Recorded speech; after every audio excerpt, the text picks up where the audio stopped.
সম্পর্কে আমাদের শিখেছে সবার কাছ থেকে যদি এখন পড়া নেই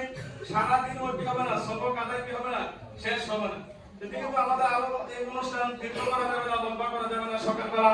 তো সেই জন্য অল্প কিছু কিছু করে কয়েকজন ছাত্রের কাছ থেকে কি আমরা পড়া আদায় করবো এখন আমাদের সম্পর্কে পবিত্র কোরআনুল কারীম পড়তে গেলে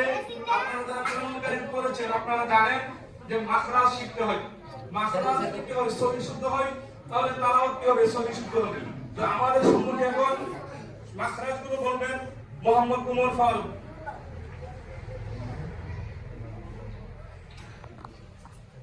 আর সবগুলো বলা সম্ভব হবে না কেন সবগুলো বলতে গেলে সবার কাছ থেকে কিন্তু অনেক সময়ের প্রয়োজন এই জন্য অল্প কিছু কিছু করে বলবেন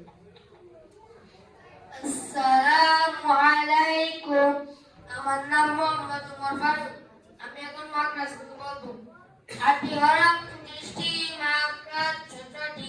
এক নম্বর মাখরাজ হলকের শুরু হইতে হামজা হা দুই নম্বর মাখরাজ হলকের মধ্যখান হইতে আইন হা তিন নম্বর মাখরাজ হলকের শেষ হইতে ওইন খ